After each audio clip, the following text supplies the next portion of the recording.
More like punch and kick. I've lived for this stuff. You took down an army by yourself.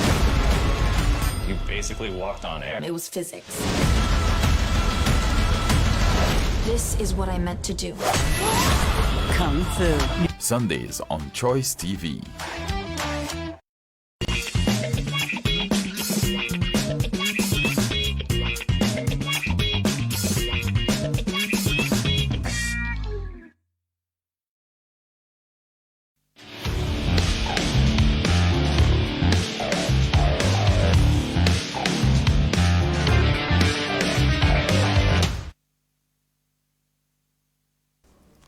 Good night, St. Lucia, and welcome to another episode of Police Insight.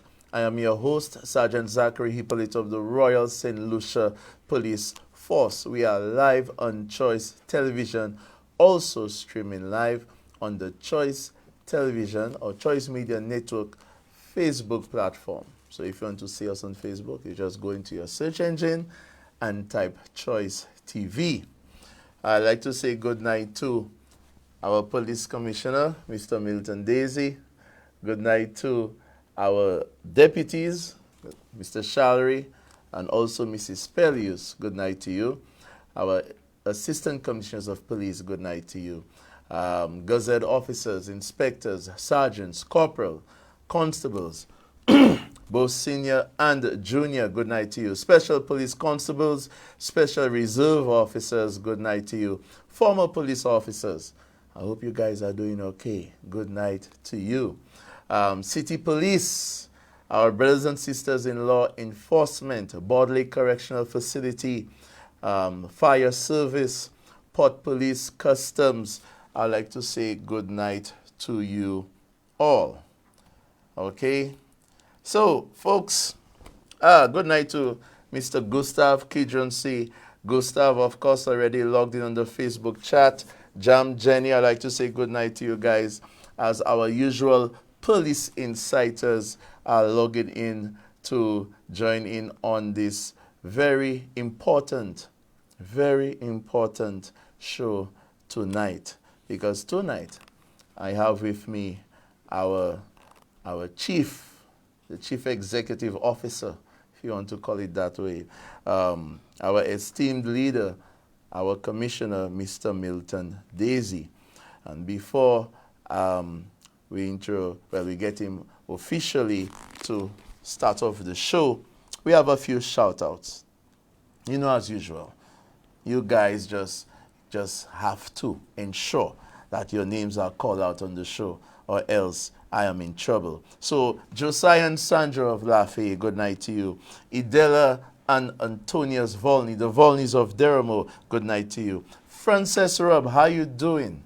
You stopped by earlier and I got your message, and I understand that your husband, Mr. Sugar, who is also a fan of Police Insight, isn't doing too well. So I'm sending out all my good wishes and prayers to you, Mr. Sugar. I mean, I just remember you recently celebrated your birthday. I was there. Sir, I wish you all the best. So good night to you, Mr. Sugar. Mrs. Tekla Preville, how you doing, Mom, of Barbano? Miss Veronica, I met you recently. You said you're a hell of a fan. Always tuned in. Good night to you. Marcia Regis Albertson from Bexon. Good night to you. I'd like to say a special good night to Police Constable 705, Stephen Melville. What's up, my brother? Melville, you know, you recently laid your amazing sister Angel to rest. So I'd like to say good night to you and your entire family, who is still, I'm sure, mourning, having laid to rest such an amazing individual in Angel. Good night, my brother. And all those of you, Valerie Ernest, Victor C. Anthony, Jenny C. Green, Val Shal, yes, we're ready to get the ball rolling. Who else is there? Forbidden One, how you doing? Cousin Sabina, Melanie King, good night to you all. Also, we also had the passing of an amazing individual, a former police officer. But I will allow my guest to speak a little more about that. So without further ado, ladies and gentlemen, our police commissioner, Mr. Milton Desir. Boss, how you doing? Yes, I'm great. I'm great. Good night to you. Yes, good night, and good night to all the police officers out there, those who are on actual duty. Actually, tonight I will not mention names here for various reasons. Yes. So, all police officers, good night, especially those at the stations, the various stations. They can't be home tonight. Sorry, they cannot be home. They are at work. And also to the units, especially the bicycle unit. Here you have the SSU who works so hard night and day to protect the people of St. Lucia. We have the Marine unit, traffic department, all the units. If I forget one, you could excuse me, but all police officers and their families, I bid you good night. Also, I would like to express sincere condolences to the family of ex-ASP Finley Leos of Labrie. He passed sometime yesterday, yesterday through illness. He last worked at the Marine unit as the commander, and actually we worked together. Imagine that. At the unit. I remember Mr. Leos. He's such a quiet and gentle individual, and very serious when it came to his work. Yes, very serious about it. Actually, he fell ill on the job. He was flown to Matnik for treatment. Oh my goodness. Yes, and he has been in and out all the while. I see. So most definitely condolences to the family of Mr. Leos. Yes, guys, that's why I continuously always telling my colleagues, my close friends, whatever the case may be, there's no other job like a police officer. But working for 20 plus years is almost working like 50 years of civilian life. Take care of yourself, love your family, do what you have to do. But I definitely have no regrets being a police officer. How about you, sir? Oh, yes. Actually, I've been a police officer for almost 38 years. In January, I would have been 38 years of service. Interesting. Yes. And that is the job I chose. But so you for your service. Yes. And you find that some police officers, they leave school and want to do something, and then by chance, they get to be a police. They like it, they remain. Yes. But that's what I wanted to be, a police officer. And I did my best to ensure that what I came in the force to do, that it was done. Yeah, and the Lord bless you with allowing to get the opportunity to serve at the highest level in that of police commissioner. So let's get into it. There's some nice questions and also some tough questions for the commissioner tonight. So let's go. So we have been dealing with an upsurge of gun violence, causing the citizenry to have doubts in the capability of the police to handle the situation. What have the police done or is currently doing to clear those doubts as we speak? Yes, well, before I go into what we have done and so on, probably a slight adjustment to your statement. It shouldn't be what the police is doing. As a country, we all are responsible, and that we should have a collective, should get together to fight the illegal guns. Actually, one of the areas that that we need to control that is Customs Department. Because remember, I don't know, but we don't have any factories manufacturing guns in St. Lucia, so they most likely are coming out and coming in.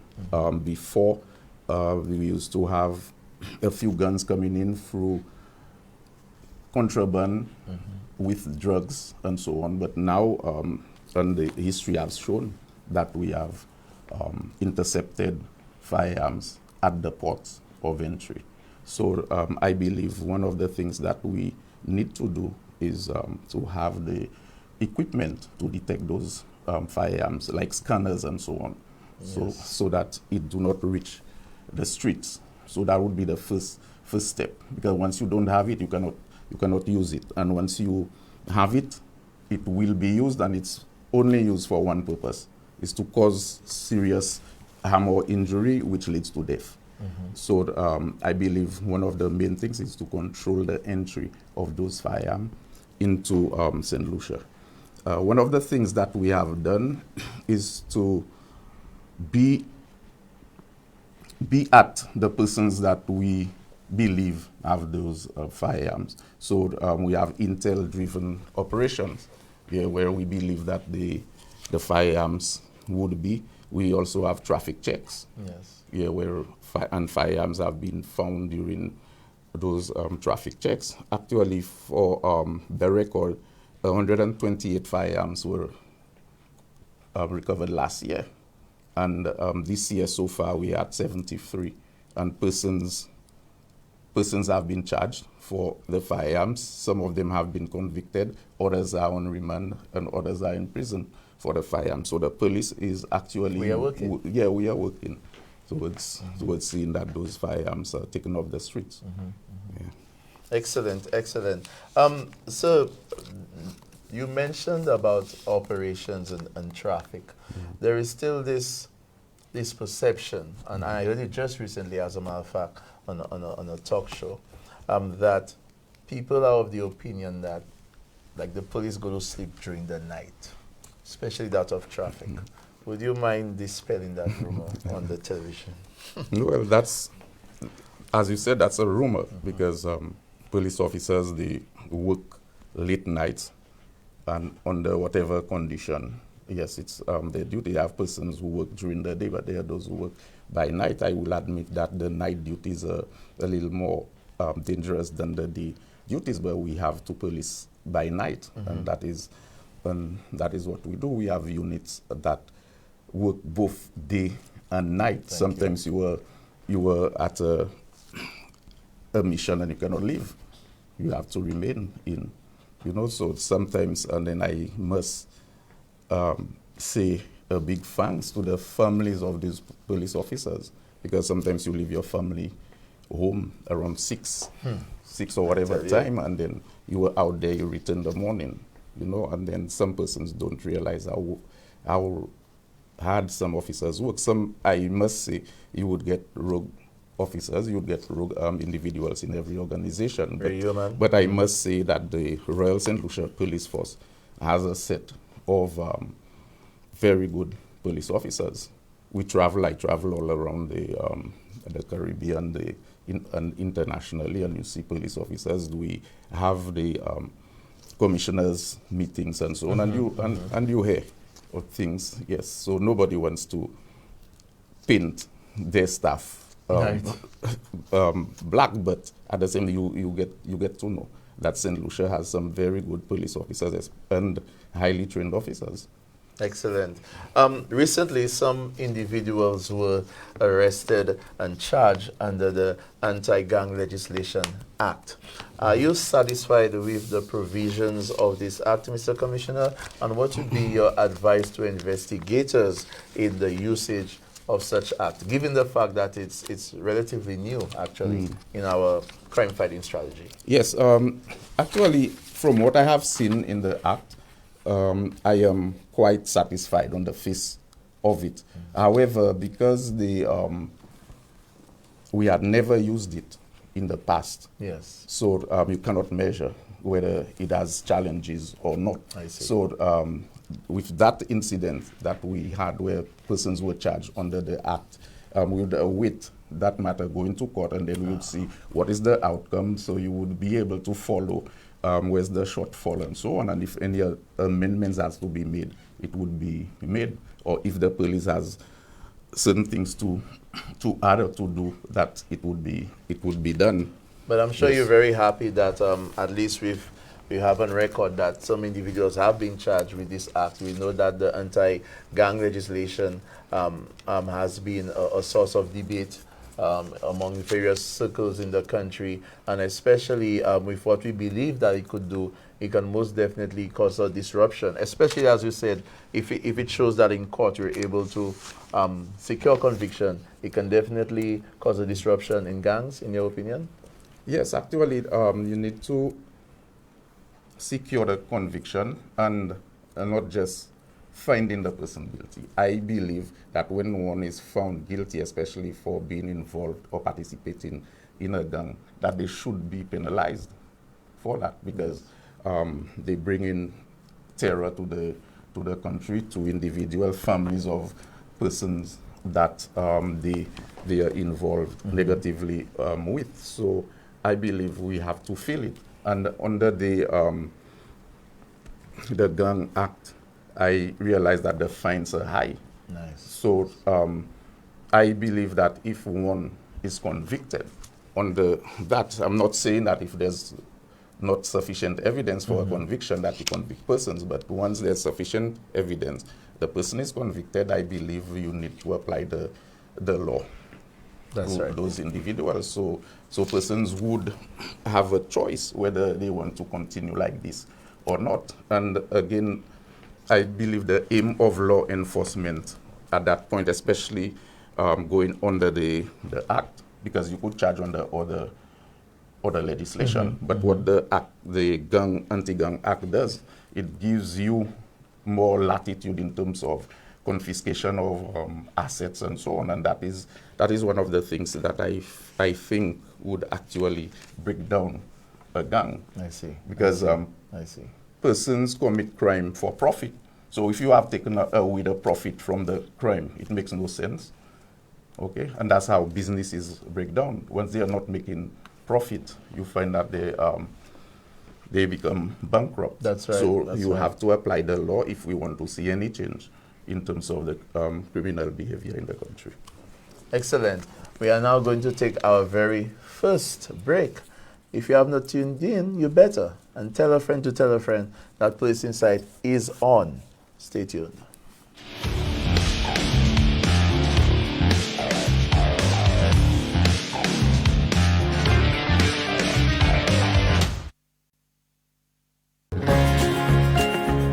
There is no better symbol of independence than your very own vehicle. With First Wheels from First National Bank, we offer a very competitive interest rate with rapid approval and 100% financing on new vehicles. Enter your state of independence with a First Wheels vehicle loan from First National Bank.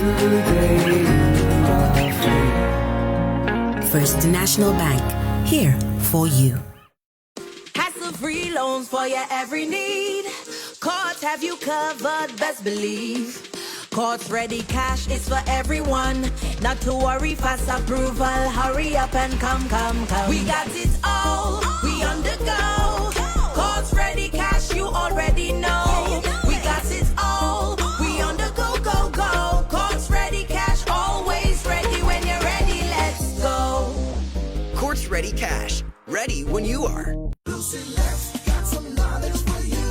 To protect appliances from lightning, rain, and floodwater damage, unplug them, then turn off the main switch.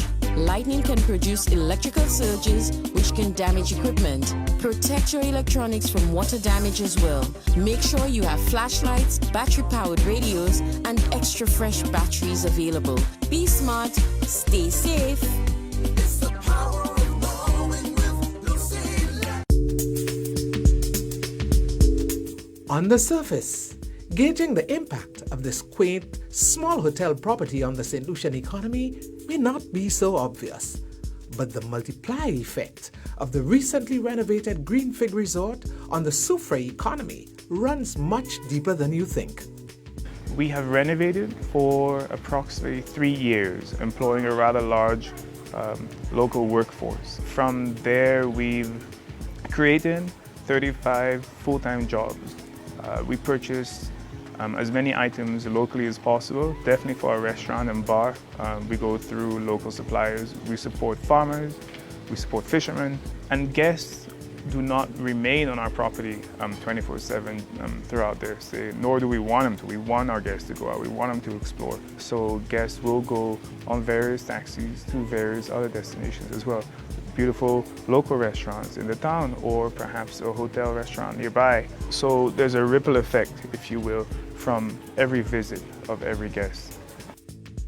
Our St. Lucia.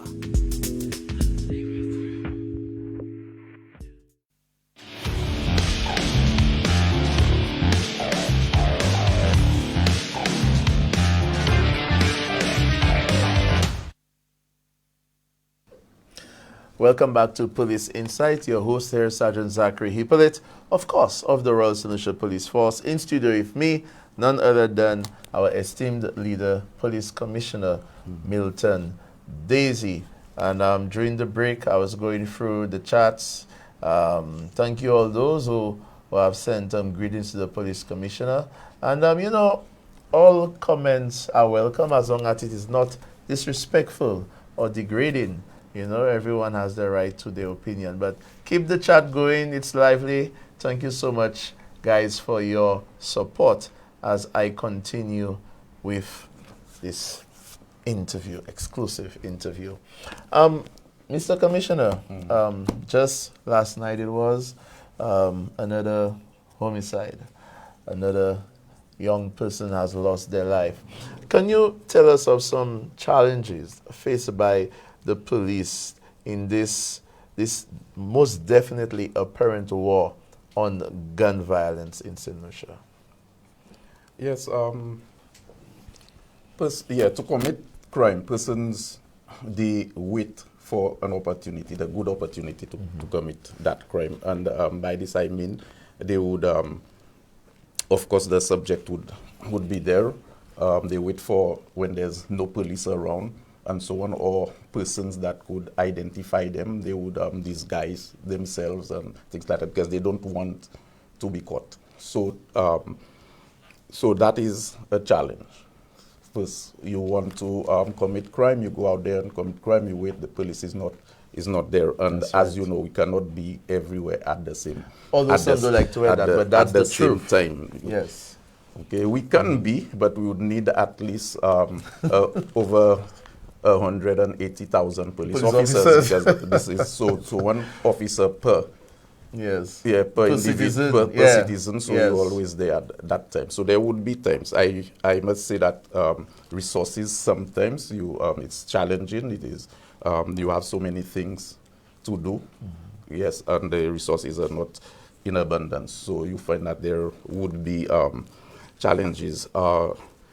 However, what we try to do is investigate those crimes after it have happened. We tried some patrols for the prevention and so on.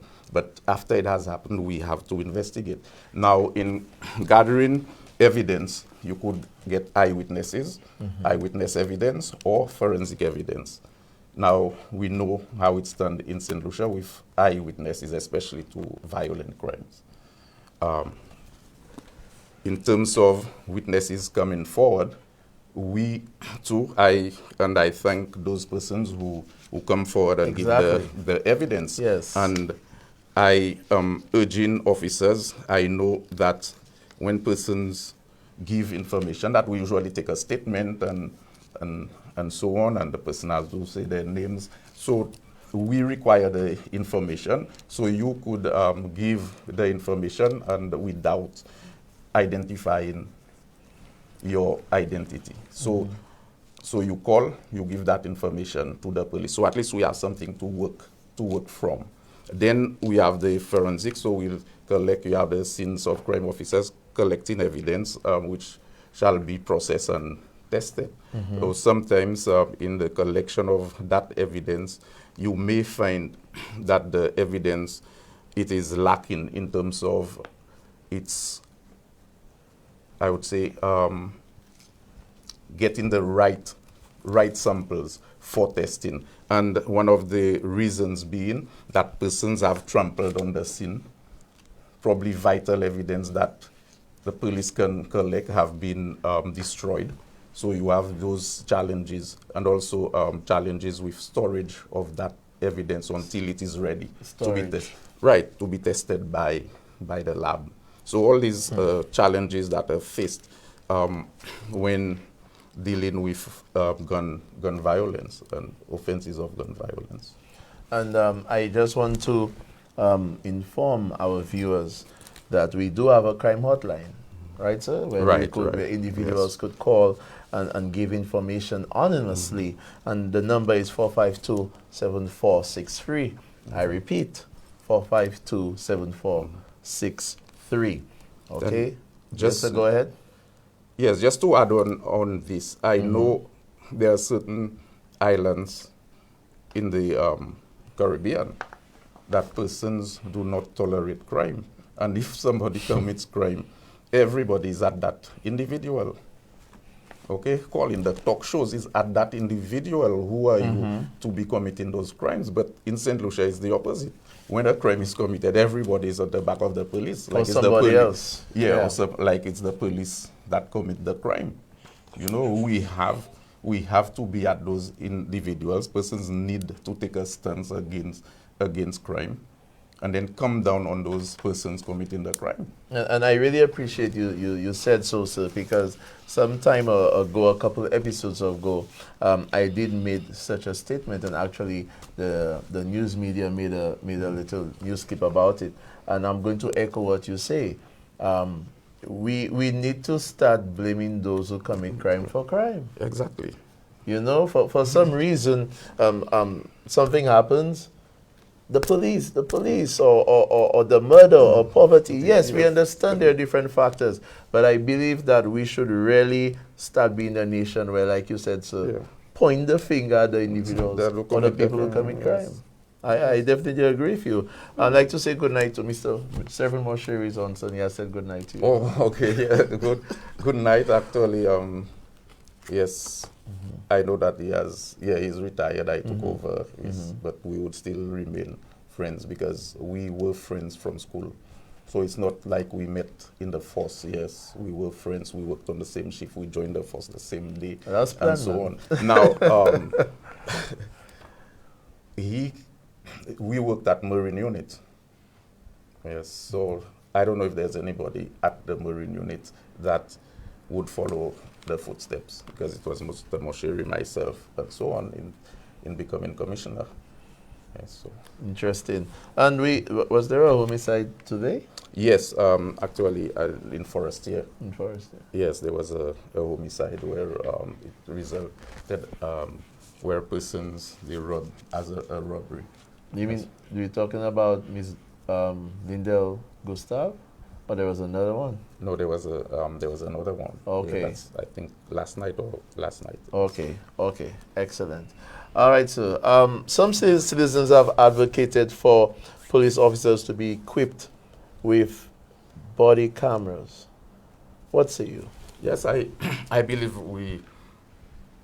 it is a good thing. Actually, we had six body cams on test, but the deal did not come through because of inadequate funding. So it was not funding for the period. So, but we tested it; they were good, and I believe it is good because actually it may assist in proving or disproving allegation against police officers. Because sometimes persons have clips flying on social media. They would selectively post what they want, but you would never see what transpired before that clip. And if officers have their body cams on, you could record everything, both voice and video recording of everything, so you could take a decision as to what really transpired. So I think it is a good thing. It's a good thing.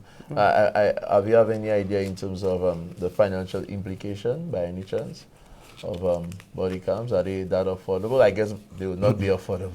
Yes, actually you have to, through the budget, it's not like through the normal, you have to budget for it. For body cams, it has to be you have to make provisions for that type of expense. And I understand not a body cam for every police officer at once, but a significant number of officers, especially those on the front line. You could start with this. Yeah. Excellent. The information I'm receiving, Mr. Commissioner, from our viewers on social media is that there's a shooting in Bexon, and it's a possibility someone may have lost their life. Yeah, so that's the information I'm receiving from various sources. Yes, so Commissioner is on here with us, so he has not received the actual confirmation, but apparently so that's what has occurred. We are yet to see police officers in St. Lucia equipped with less lethal weapons, such as tasers and pepper spray. Do you believe these are needed by the police? And have we, in your experience, have we as a police force ever petitioned to the powers that be to ensure that we are equipped with those excellent devices? Yes. Firstly, it is needed, especially if we are to go by the use of force policy. If we are to follow it, yes, there's certain levels of force that require certain things, and what we do have now is your hands. Then the other level, you have your baton, and then a firearm. But there are about three levels in between that has nothing. You cannot use anything. So once you have left the baton, your next choice is the firearm. And officers sometimes do use the firearm, and maybe we may consider it excessive force, but that was the other level of force they had at the time. So I believe officers need to be equipped with all the various instruments that could prevent persons from injuring other persons, and so on. To your knowledge, what is stopping the police force from acquiring such well, you must devices? have the proper legislation for it. I think there's the new or the revised Firearms Act. There was some submissions made so that it could have been included, but for some reason I don't know if it was overlooked or what. But I'm hoping that this comes into effect. Also, we were looking at pepper spray. Even for women who are maybe out there not have a firearm or don't feel confident in using a fire or don't want to use a firearm, but they would have some form of defense. To your, is pepper spray currently prohibited? Yes, you have. No, I don't. Oh, okay, right. Yes, it is. It is because sometimes some people call the show to find out if what would happen to them if a police happened to get them with a kind of pepper spray. Yes. And what I usually tell them, well, it all depends on how you use it. But I don't think the police, I don't think a police officer would, especially in the situation we're in today, would get a kind of pepper spray, especially on a female, just so one would want to confiscate it. But it's prohibited, don't forget. Yeah, so what I think we need to do is to ensure that it is there's proper legislation. So if somebody uses it, they are covered. They're covered. Yeah. Excellent. So we are going to take, well, let me tell you something, guys. Time does fly, you know. We are going to take another break because we're supposed to pay some bills. Stay tuned to Police Insight.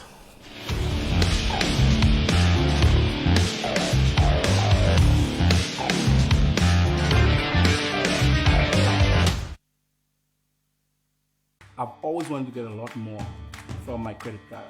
With this Bank of St. Lucia Visa credit card, I have that ultimate flexibility. That card can be used to purchase absolutely anything online without any limitation. In fact, it's real money. The Bank of St. Lucia Visa credit card is by far my best credit card experience for the flexibility, for the rewards, and of course, for the unmatched technology. I'm totally satisfied. It has surpassed all of my expectations.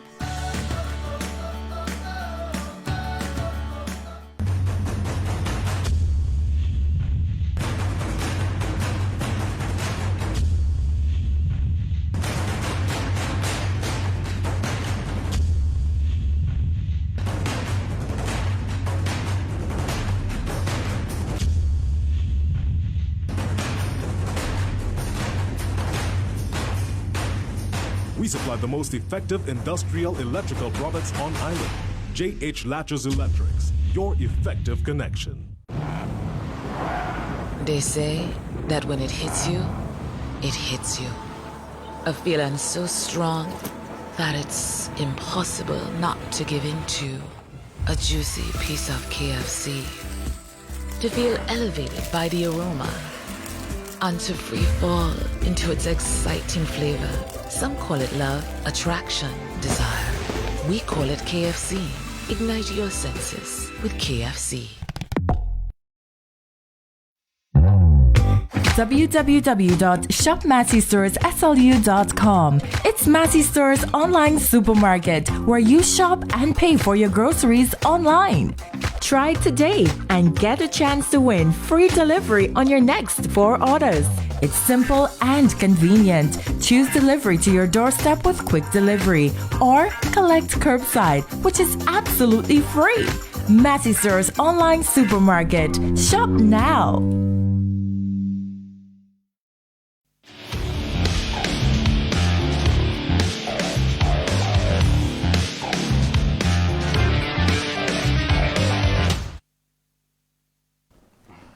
Welcome back to Police Insight. Your host, Sergeant Zachary Hippolyte. In studio with me, our Commissioner of Police, Mr. Milton Desir. Let me just go through some of, some comments in the chat and also my WhatsApp. I know it's blowing up. Someone says there, it's in reverse in SLU. Instead of blaming the criminals, the police is getting blamed. Someone says here, Sergeant, retired 385 Stephen. We also lost ex-Sergeant Lubin in Soufre. Condolences to the Leoson Lubin family, Mr. Sergeant Lubin. Yes, I would also like to express condolences to the family of ex-Sergeant Lubin. Actually, we worked together at Central Station, but he spent most of his time in the South. Yeah, I could recall he being in charge of Labrie Station for a very long time. Oh, yeah, I see. So, yes. Okay, I see. Condolences. Good night, Sergeant Linus George. How you doing, my brother? Or is he acting inspector? No. Nah, I don't. No, let me see what else there. Someone says that I believe there should be a closer relationship between the RSLPF and the St. Lucia Cadet Corps. Let me just say, right now, viewers, the landline is not available, so most of your comments and questions, unfortunately, we would have to get either through WhatsApp, 7200401, 7200401, or if you are logged in on Facebook, I could also see some of your messages on possible questions. Let me just go one more time there. Okay. All right, let's continue. We have some questions there already, but we have some interesting things that we need to talk about. Mr. Commissioner, training, so important. With the relaxation of COVID-19 protocols, what's the status of training when it comes to the police? Yes, we have started back training, full strength. Actually, we have received training from the U.S. and it's ongoing. Actually, we have some officers from the Marine unit out. We did a SSU basic training. 30 officers were trained, in the line of SSU patrols and so on. Nice. We also had a refreshers course for young constables, post-probationers course. Nice. Right. Nice. So because of the relaxation of that, we 2 years we could not do much training. We could have done lectures and so on, probably through Zoom or other means. But in terms of getting together and have the proper training, we missed out on that. But it is back now. Excellent. And I think we also had training earlier this year in terms of domestic violence. We had domestic violence training. We had, other training. So it is ongoing. Excellent. I'd like to say good night to Inspector Foster Chico and the staff at the Community Relations Branch. I know for sure that the Community Relations Branch, ladies and gentlemen, is currently embarking on a robbery prevention campaign, going to various businesses in the city and giving lectures to those employees in terms of being safe, what to do to limit your chances of your business being robbed, and also what to do during the robbery and after the robbery. So if you if those of you are listening right now, you could tell your employer or those employers, this is a great opportunity, especially as you know, in the Christmas season, what usually happens, you could call the Community Relations Branch at 456-3713, 456-3713, or 456-3714, and you could speak to Inspector Chico, and then you could have your staff be sensitized in robbery prevention. Mr. Commissioner, the bicycle unit, when the unit was initiated, I remember there was so much debate in the citizenry about whether this unit was necessary, etc. Can you speak to either the successes or impact of this unit in St. Lucia in crime fighting? Yeah, actually that unit, and you're right, when we were introducing that unit, actually I was one of those initiating that move to introduce the bicycle unit. Even persons from within, true. Yeah, they were not up for it. And I had seen bicycle patrols, especially on the boardwalk in Miami, and I saw that how they could have moved in pairs, and then they were able to tackle issues, tackle problems, stop and speak to civilians and so on, and you ride back. And so I saw it was a good thing. So we introduced it, and it's working very well. That is one of the most, I would say, without putting anybody down, that's one of the most successful units that we have. Now they work together, they do the school patrols, they visit the schools, they are able to move through traffic, clear traffic when there's congestion. If an accident scene, probably mark there with, divert traffic. So they're assisting. They have even they arrest for certain offenses, even firearms offenses that they have. Yes. Excellent. So, good job, guys. I'd like to big up Sergeant Ann Joseph is currently the supervisor. Yeah, she's presently the supervisor of that unit. Yeah. So, kudos to you, Sergeant, and your team, and all members of the bicycle unit. Just to say that we have expanded. It's in Grozile, the Grozile and Rodney Bay area. Yes. We have bicycle. We have been to Soufre and Labrie. However, we have not had the riders. The riders for them. We're just in the process of recruiting some riders, because it's difficult to get persons from within when persons are already comfortable at their jobs. They don't want to leave and ride a bicycle. So and also bad knees. I can't ride any bicycle. Right. So you find it's better for us to get persons fresh from out there. You train them and then be a bicycle. Excellent. And I know because very soon, mostly every district will be calling for their very own bicycle unit. We had we had Carnival 2022. Were you satisfied with police operations and the handling of security for Carnival? Oh yes, I was quite satisfied. I think I would say we nailed it for Carnival.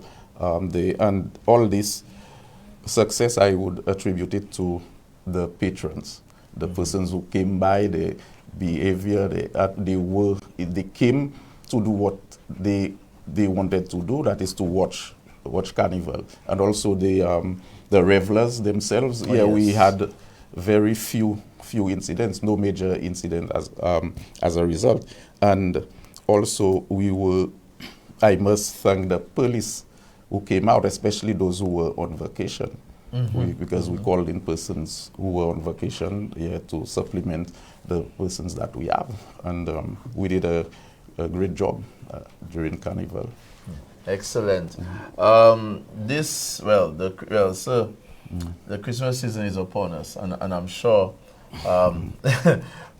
although later on, we will have a little more revelation in terms of the police commissioner, but the Christmas season is upon us, and historically, as we could see, offenses such as robberies and stealing from person, that is when we have an upsurge. You could assure citizens that the police has a handle on things in terms of a plan for Christmas season. Yes, actually we already have the plan. It has been, part of the plan have been implemented. You would see you would see more officers on the road doing the various traffic checks, the various patrols and so on. So during the season, the peak of the season itself, you would unfold the entire plan. Excellent, yes. Excellent. Let us take another break. With you? Yes, with you. Let's take a break, Collins. And when we come back, some tougher questions for our boss. Stay tuned.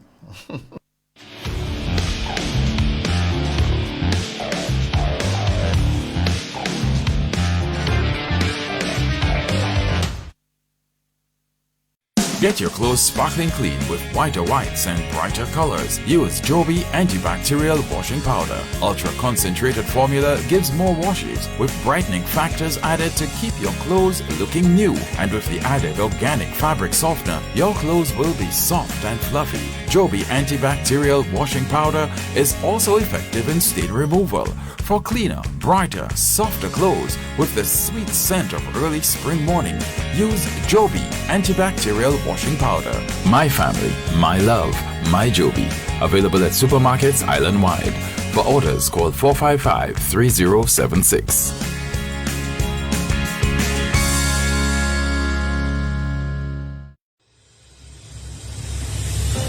Variants of COVID-19 continue to evolve, Lewis Industries Limited remains resolute in offering the best cleaning solutions recommended by EPA to reduce the spread of the virus.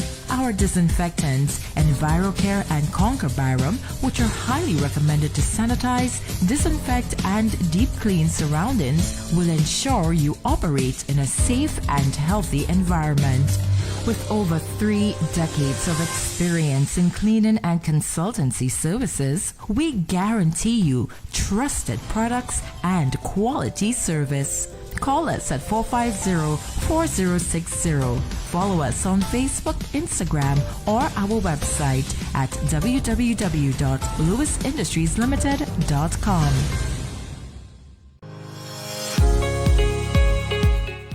Of course, I am a member of the Police Credit Union. I love the service I receive. My loans get processed speedily. I'm a member of the Police Credit Union. I like the products and services that they offer, especially the discount card and medical fund. I am a member of the Police Credit Union. What I love most about them is that they are always ready and willing to assist you. Yes, I am a member of the Police Credit Union. They make me feel comfortable and important. You too. You too. You too. You too can become a member of the Police and Allied Services Credit Union.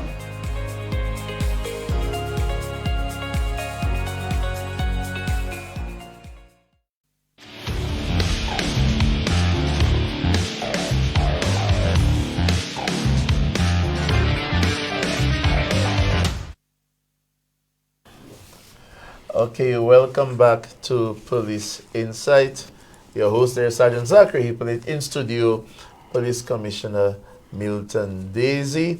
Let me just go through some of the comments before we continue the interview. As I said earlier, the landlines are down, so if you put your questions in the chat or on my WhatsApp, 7200401, I'll try my best to get to your question because there's so many already.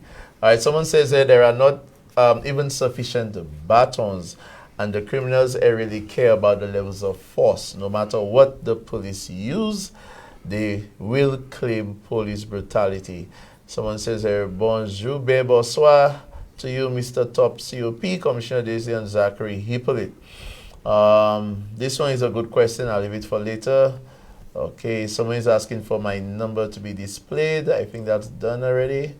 Okay, let me see. Yes, oh yes, the political talk. There's a major issue. All opponents with the police. Okay, nah, that's tell the COP good night for me. Tell him he's doing a great job. Of course, folks, as you know, there will always be those comments that is not even worthy of reading, and that's just what it is. It's a democratic society, and we all have our opinions. Like I said, all comments are welcome as long as it is not disrespectful. So, Mr. Commissioner, you are nearing the end of your tenure as police commissioner. Some sectors of society saw your return as COP as being political. And as a result, you would not be able, they claim that you will not be able to effectively perform your duties without political interference. For the record, were you ever influenced by political powers during your reign as Commissioner of Police? Yeah, the answer is a big no. Actually, I've worked with two different administrations. I wouldn't say political parties, it's administration. I see them as forming the government, and then we have to work. Now, there's one thing I want to point out. As Commissioner, you have to work closely with the Prime Minister, also the Minister of National Security, because it makes no sense that the Commissioner, the Minister of National Security, or the Prime Minister cannot converse to the Commissioner to implement the policies and plans that they would set about. So I am a professional. I am a police officer. I'm not a politician. Okay, the only right I have is a right to vote for whichever side that I may choose. But I'm not in any political party. I do not represent. I do not encourage. I don't know which side you, Zach, has voted for, because it's not my business. Everybody has a right to whoever they want to affiliate themselves with, and that is a right under the Constitution. Right, a freedom of association. Yes. Okay. However, I was tasked, okay, of leading the force into implementing strategies and so on to ensure that the citizenry is safe, and that is what I was doing, and I have done it under both governments. Okay. I don't see this government as a red government or a yellow government, and I have said it. I said it before. Okay. Nobody has influenced me, neither the first one nor the second have influenced me to do anything that I would not want to do or even attempt to do it. And that's just that. Yeah, and that is it. My aim is to ensure that we put strategies in place so that with a view of reducing crime.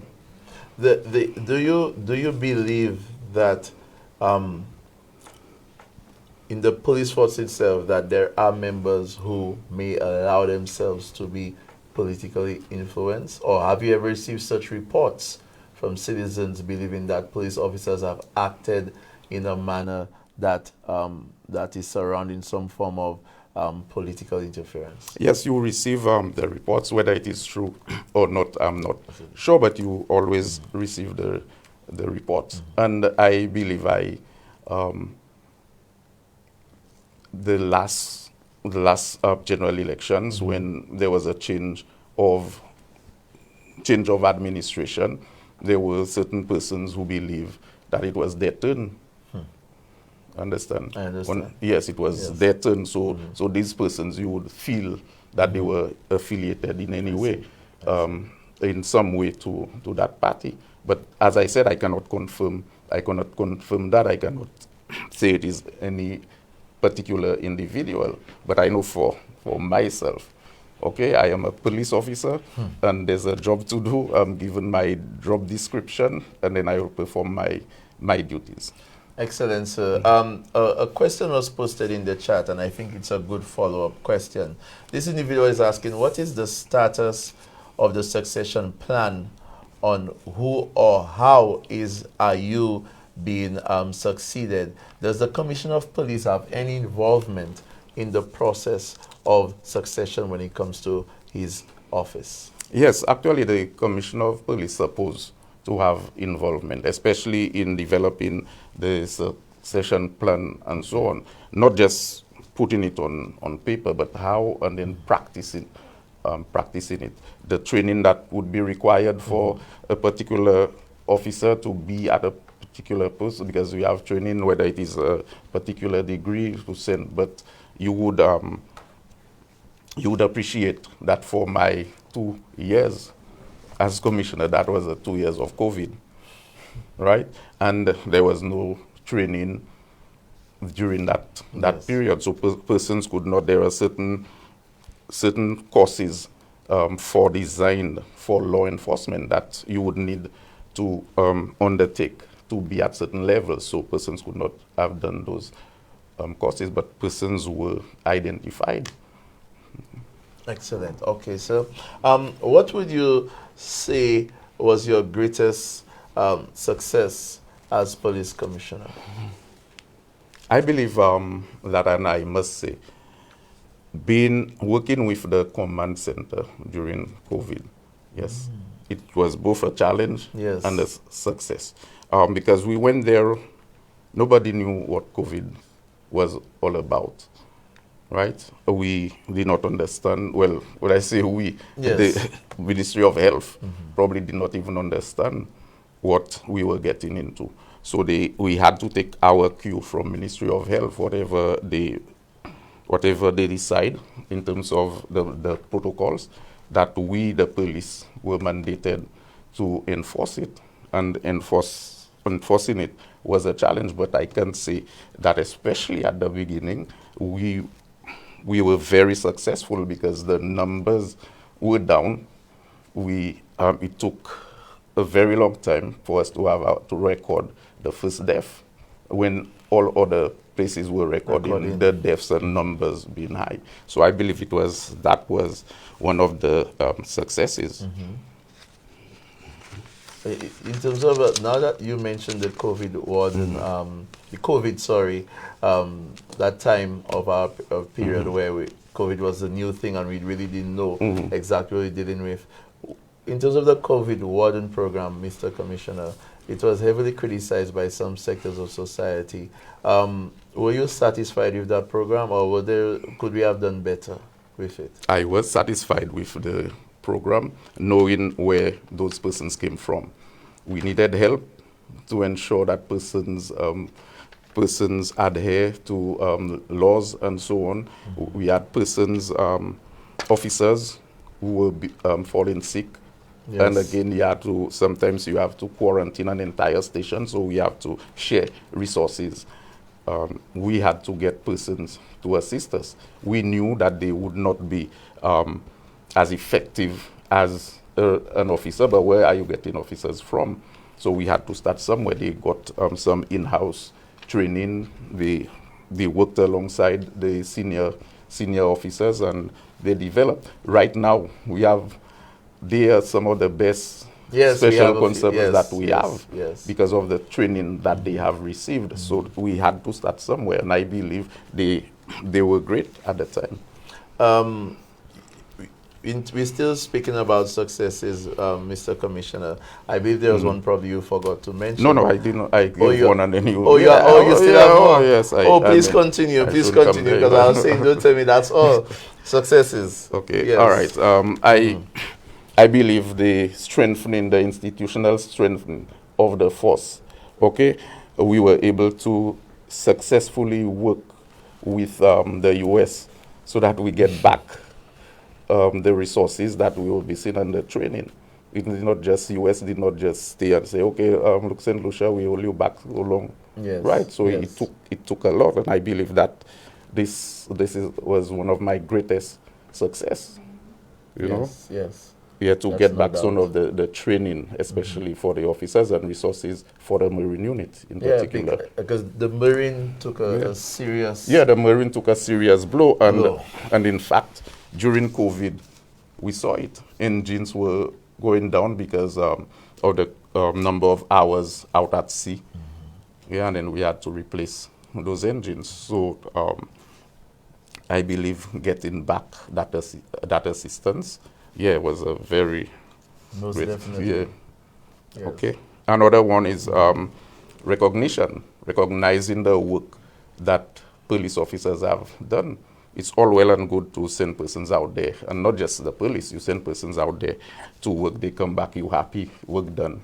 But you need to show them that you are recognizing the work that they are doing, you appreciate them, and that was done through promotion, okay, commendation and reward. I think you got one too. Yes, yes I did. I did. Right.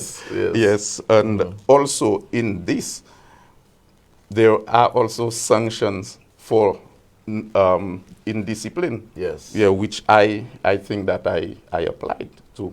So there was the balance. It's not just give. If you are not doing thing, I could understand a mistake, but some persons, they constantly, we hear the public say, do you have corrupt cops and so on, but once we have the evidence, on you shall not be a cop. And that was one of the things that I maintain, is either you are a police or you are a criminal, you know. So that was a success too. Any more? Or you're good there for now? I think, the restructuring of the police force. Yes, actually, we started with the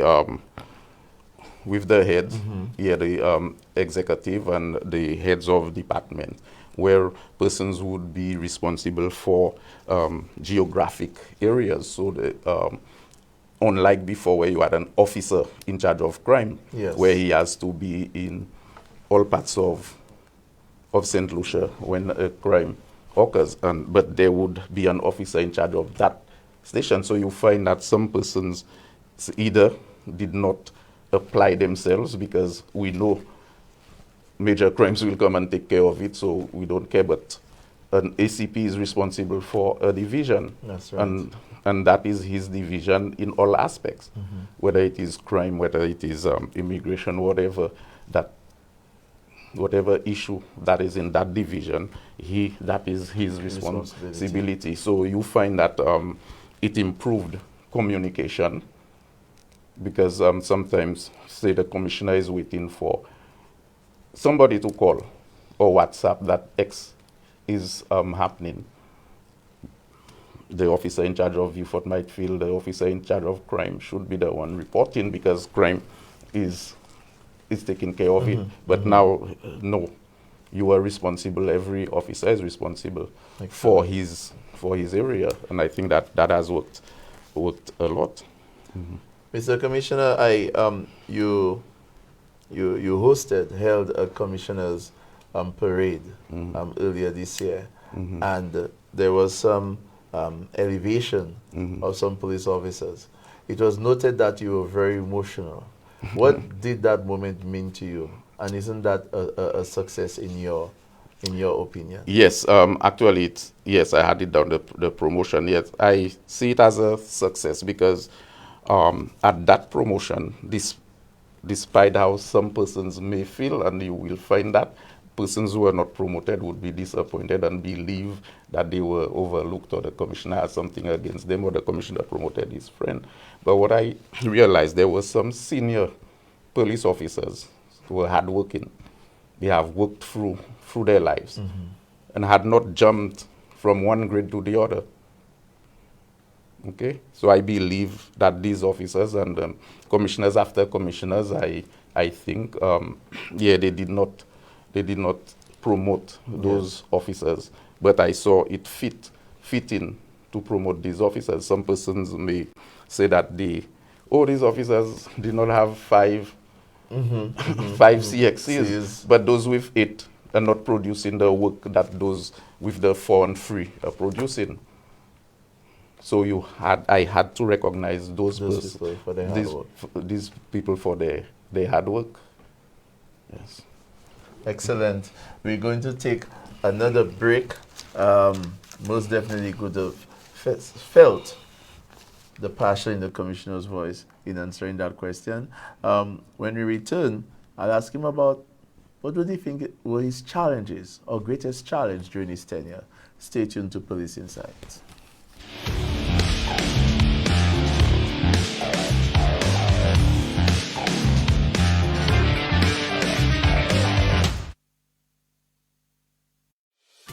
The civil Civil Status Registry is making it easier to access the services of the Civil Status Registry using the DigiGov platform. I need my birth certificate to get my national ID. Applying for it online sounds great to me, instead of standing on a line. Recently, my mom passed away, and I need to apply for a death certificate. I live and work in the South, and I would love to apply from the comfort of my home. You have access to the services of the registry from anywhere, the comfort of your home or office, using a laptop or mobile device. We're taking you off the line and making it easier online. Register with DigiGov today. If you need help accessing DigiGov e-services, visit the Civil Status Registry or any one of the ICT centers in Micoud, Monchy, Soufrière, Yefor, and Anse-Lorraine. DigiGov, serving people and businesses with that island love. Coming February 24th, 2022. It's time to snap and win with KFC. Would you like to win yourself a chance to experience the highly anticipated event Onyx? Well, all you need to do is snap and win with KFC. It's simple. Spend $20 or more in store, scan the Instagram filter code near the pickup window using your camera, then take a snap with you and your receipt, upload to your Instagram story, and tag the KFC St. Lucia and Vert St. Lucia Instagram pages. Winners will be chosen randomly and will be announced on Friday, October 14th. So what are you waiting for? Head over to a KFC near you and snap and win your way to Onyx. All participating social media accounts should be public.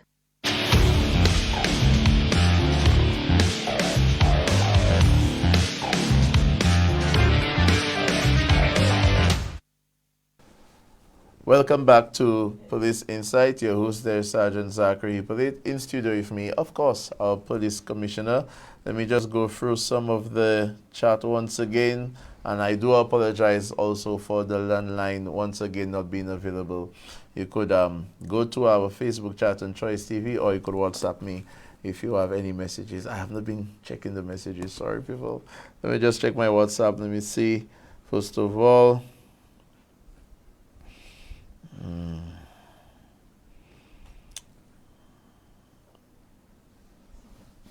Okay. Good night, Miss Felius. Miss Felius, say good night.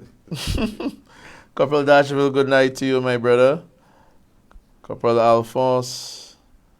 Okay. Okay, Mrs. Dennis.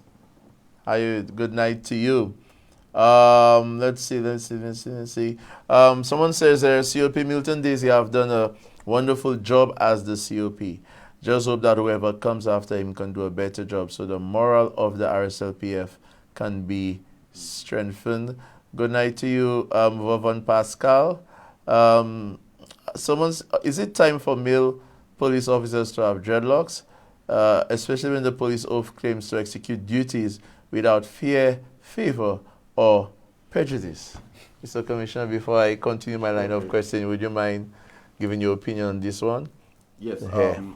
To answer this, I don't think that your hair can prevent you from executing the duties. That's my opening statement. That's okay. However, we have a standing orders guiding the way that person's dress, the way your hair should look, and so on, and it is specific that for you to be a police officer, this is how you're supposed to be, that your hair should not pass your ears. It has all the different things that it has to be neatly trimmed, you have to be neatly shaven, and so on, and it gives exception to persons who may have, in terms of the shaving, persons who may have issues with shaving, where you could get exemption from a doctor. We understand that, but in terms of the hair, for persons to wear it, there must be a change in our laws to allow persons to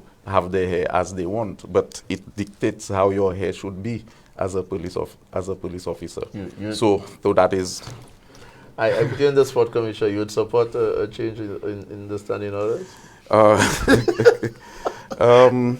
I believe there must be controls in everything that you do. In as much as some persons claim human rights, it's their right to wear, but you have the standing orders which guides your you in terms of you as a police officer, how you should dress, how what your hours of work and all these things. So if you come, everybody would come into the force and would abide by it. You to training school for 6 months, and you would be charged for if it's not at the required level, your hair and so on, and every person was abiding by it.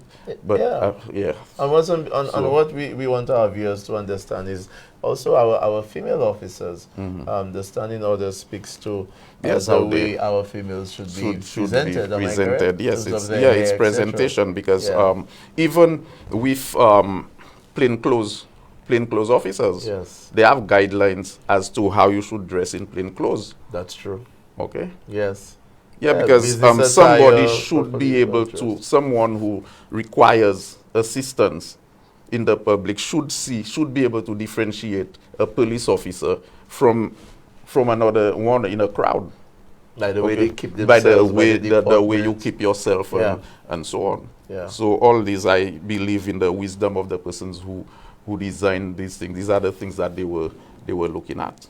Excellent. I recall as a young police officers, you would be walking down the street and they say, "Monsieur Police." True. You understand? Just because of the way you walk, the way you keep yourself, and they were not even in uniform, and you're not even in uniform. So there's a purpose for having the control of how you keep your hair to be a police. Yes. Yeah. Okay, folks, you heard it, yeah? And let's say, I guess, if someone decides to go to the High Court and file some form of injunction, not injunction, but a review, I guess. Right, so they would have to review. As I said, they would need to review, because that's what judicial review. Is what guides you. That's what guides the first standing orders. Excellent. I'd like to say good night to Mr. Travis Chico, who's logged in, saying, job well done. This is indeed a step in the right direction. Let us see.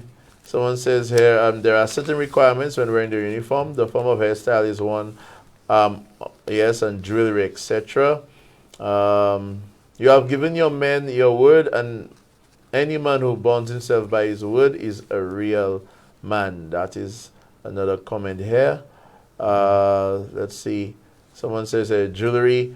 Jewelry is an addition. Your hair is not. Your hair is your body. Your hair is person. Goes like every other body part. Oh boy, yeah. So there's a hair debate going on, Mr. Commissioner. Yeah, and that's wow, yes, that's what's going on there right now. A hair debate. Someone says that.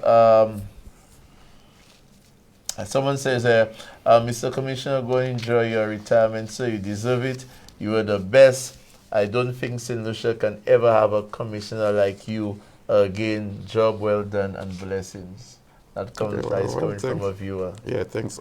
Actually, I've been getting calls. Yes. All along during the time that I was there. Now that people know that I'm leaving, just congratulating me for a job well done, and so on. Yes. So, when is the actual day? I cannot come and see you next Monday in office? My office, at home. At home? Yes, actually, on a serious note, I due. My contract ends December 9th, and however, I have vacation that I will be starting on Monday. Oh, I see. So from Monday, yes, I will be on pre-retirement leave. Okay. All right, people. So I suspect there would be, well, it's not a suspect, it has been said there would be an acting commissioner for the time being. Yeah, and you have no idea who it is, Commissioner? No, not, yeah. Even if you did, I don't think he would say. So what would you say was your greatest challenge, if any?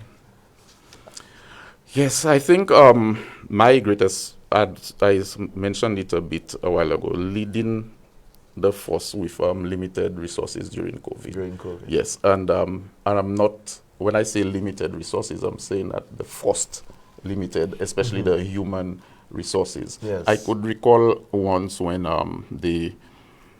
Dr. Silly, officer in charge of, she was, I think, territorial, called me and told me that Marigo, an entire shift is out. okay? Because one person contracted and then the other persons were contacts and so on. They were quarantined. In Labrie Station, Viewfort Station. So we had to be taking persons, juggle them around, you know, to make things. And the citizen do not care with that. They do not care and say, okay, we will hold back because there's not sufficient officers to take care of us or to write. So you have to provide that service, but your resources are limited. Okay, so that was it was a big challenge. I could imagine. For us at thing that, and it was almost 2 years that the COVID. True. Yeah. Going through that process. Going through that process. Especially when lockdowns were initiated. Right. And some citizens were upset.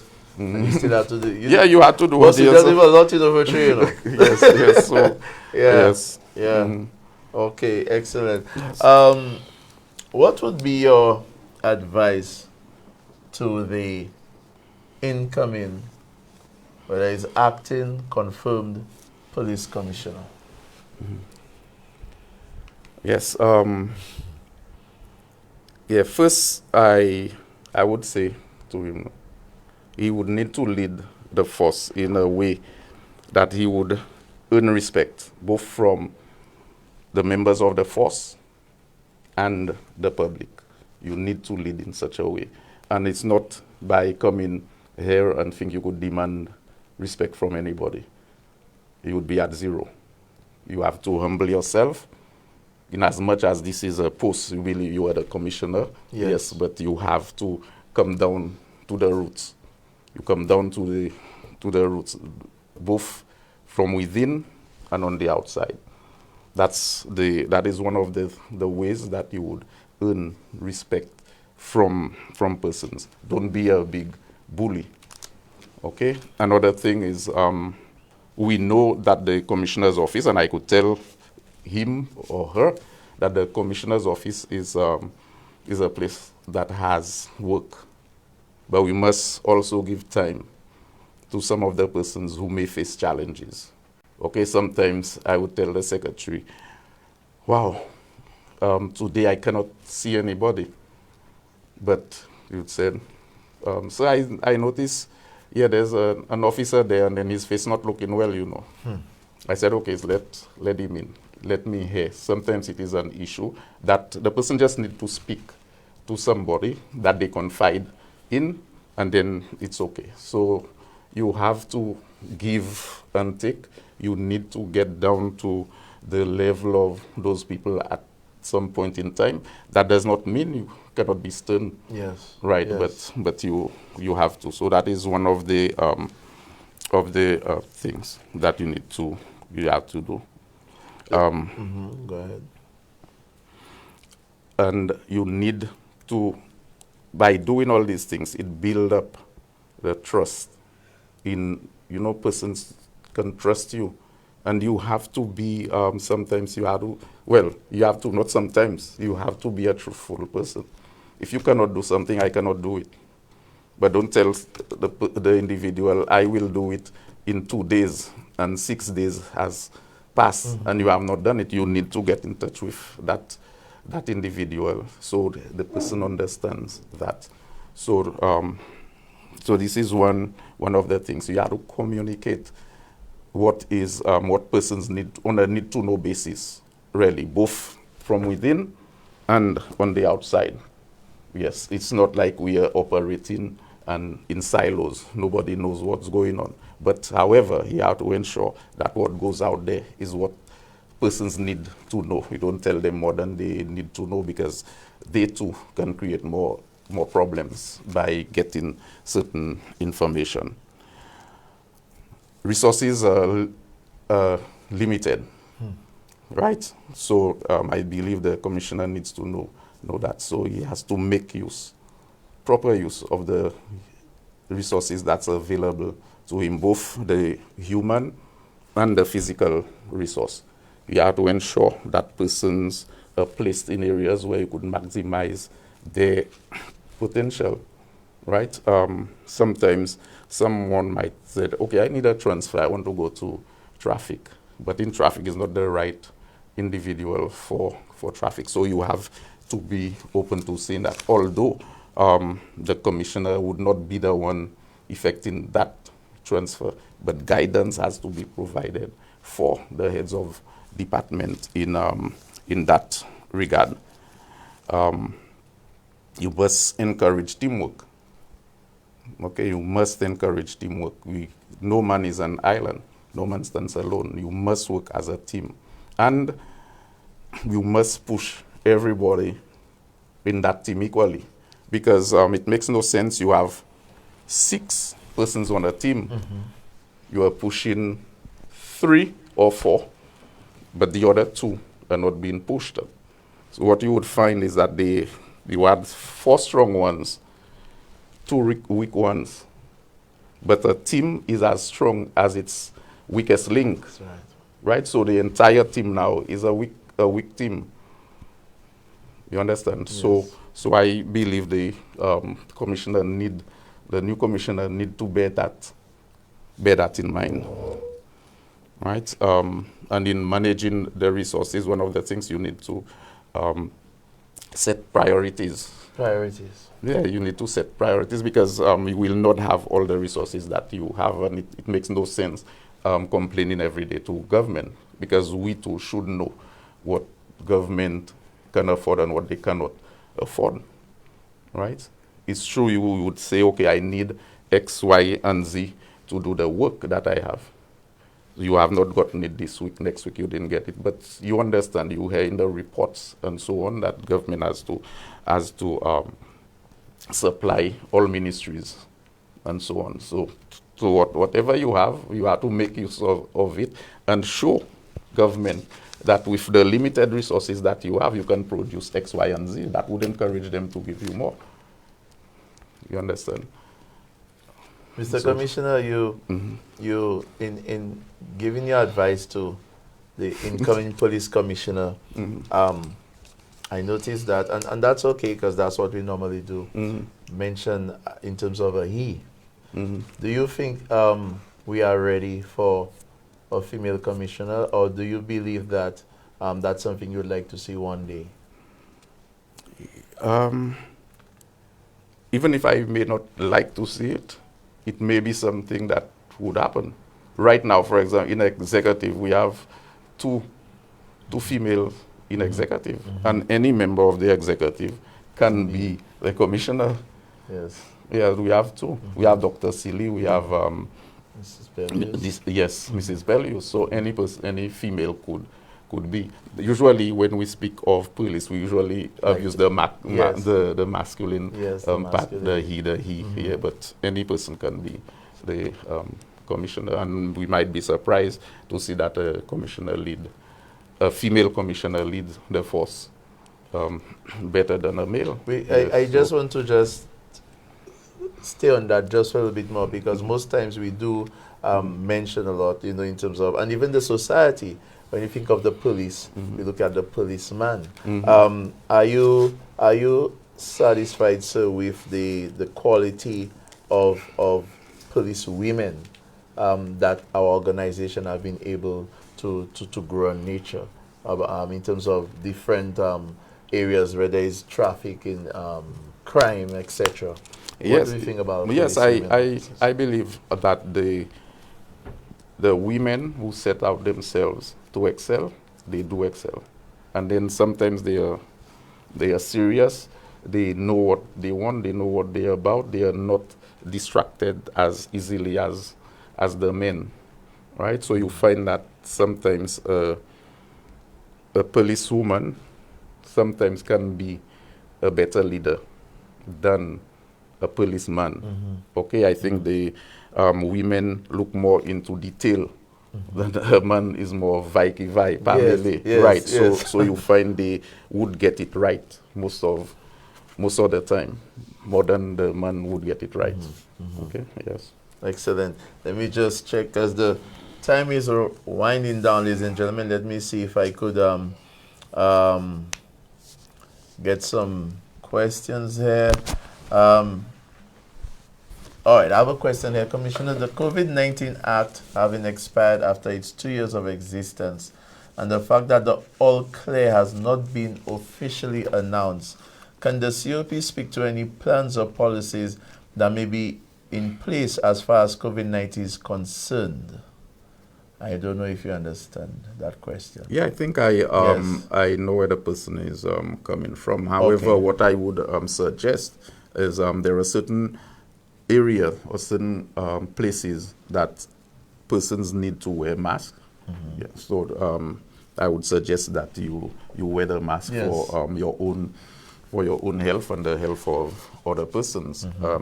But in terms of arresting or ticketing persons because we do not have the legislation and so on, it would not be done. But I would just encourage persons to be safe.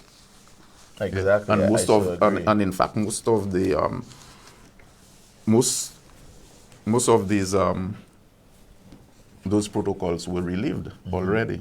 It's just a few places that you must wear the mask. Like in supermarkets, it's not mandatory to wear it, right? And things like this. Commissioner, you gave advice to the incoming police commissioner, whether it be a he or she. What is your advice to members of the RSLPF in general? I would give the same advice that I've given the commissioner, because police, it's a unit. The police force is one organization, and the head, the tail, the center, you must work, you must synchronize. Okay, so the way everybody, you have teams. Not everybody in a team may be a manager, but you could get leaders. Yeah, you have to be a leader in your team. Even if you are a constable, you could be a leader. So you have to think like a leader in the team. So you need to ensure that and encourage others to, again, I'm going back to the resources. Yes. Yeah. Not to waste the limited resources that we have. Take care, especially of the vehicles. We know that we need the vehicles to respond. You have areas that are very large areas, and the vehicles are doing miles a day because they work 24 hours. So do not waste that resource. And I know there are times that individuals, because of the time that you spend in the station, may have something to do, but you could wait. And when you are responding to a report at a particular area, that you could just stop and then do what you have to do. But to take the vehicle and then go about your business when they're calling the station, there's no vehicle present, and so on, to respond, that is not good. You live in us, Mr. Commissioner. What would you like to see happen, whether it be in the next 5 years, 10 years? What you were not able to realize under your tenure that you'd like to see happen in the future for the Royal St. Lucia Police Force? Okay, I would like to see the force function as a modern police force, especially with equipment, resources, and so on. The training that is needed, that officers would be able to do it, because you have with emerging trends in crime, especially cyber crime and these things, we should be in a position to be able to get breakthroughs through that. We have a lot of the crimes being committed on via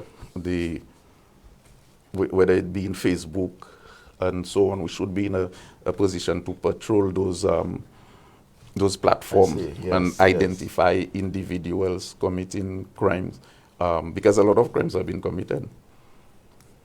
But we should be able to pick out that, should be able to identify who and things like this. So that is something I would like the force to be in the future. And also I would like to see that persons are prosecuted for reckless driving. A lot of us, we are on crime, but Yes. But the accidents that we have, it costs a lot. It costs lives. It costs the government money when persons are taken to hospital hospitals, yeah. and so on. It costs families. It costs insurance. So we need to ensure that the roadways are also safe, that persons are disciplined in their driving. And there was a debate once, and I said that you could know the state of crime in a place when you look at the driving of persons. Persons don't care. There's a no parking sign in front of Central, and I was driving on Bridge Street trying to stop to visit Central, but I couldn't get a parking place in the no parking sign. So these are the things where persons, they don't care. I know that there are shortages in parking areas, but we have to be discreet. Persons need to respect the traffic signs. If there's not a speed bump, you could have slow, you could have stop. Nobody stops or slow because the signs probably don't understand. But you must physically put a speed bump so that persons would obey speed signs. You would see a school zone 15 miles an hour, but persons would go at 30 and they don't care. So these are the things, these are the behaviors that persons need to get back to. Mr. Commissioner, well, it's time. So without further ado, sir, this is your camera right there. Cool. Your final comments to the people of St. Lucia and those watching in the diaspora and internationally. Take it away. Yes. Okay, firstly, I would like to thank the police officers who, I think I said it before, but I think I need to say it again. The police officers who have constantly put their lives on the line with a view of crime fighting. I must, and I will say it again, we have officers, we have dedicated officers that are willing to do that task. And I would urge them to continue. And also for the public, when dealing with the public, always walk the streets. Okay, we see before, we had a country patrol, we had all forms of patrol where the vehicle would drop an officer and then officer walk, you mingle. That's the time you would meet friends and so on. You make friends, that's the time you would get the information. But if you keep away from the public, you would not see success as you would wish to. Be impartial when dealing with situations, right? Do not take sides. Or sometimes you may not take a side, but the way that you do things, and we usually get that complaint. The officer came, but he was only speaking to X person. He did not bring me to hear what he was saying. So you have to try to avoid these things. That's the officers. And for the members of the public, I must thank everyone who have given support and continues to support, especially the police in giving information. I think those of you who are doing it, you deserve a round of applause for it. It is our duty to protect lives and to protect properties. However, we cannot do it alone. So I'm urging persons to continue what you are doing. And of course, to all officers, those who think they supported me, those who think they did not support, those who like everybody, I would like you to give the incoming commissioner, whoever this person may be, your full support. That is the only way we could put a dent on crime. You support what is good, support what is right, and you perform your duties within the ambit of the law. I think I need to, before I close off, need to mention a team there, and they know themselves. I'll not mention them. The officers who have been affected by the impacts report, Zach. It has been a very long time, some of these officers, and thanks again. Some of these officers, some of them were relieved of being, they were relieved that they, from the team, from the group, Yes. that there would be no further action against them. And I'm happy that these officers, but the remaining officers, I believe that they need to know their fate. Okay, I'm asking the other officers, and I know it is being done, to support these officers. I'm not saying if, or we do not know whether there was any wrong done, but at that point, I think they need the support of the other members of the team. So I would say to them, they know themselves that they need to stick together. They need their other officers. Many officers are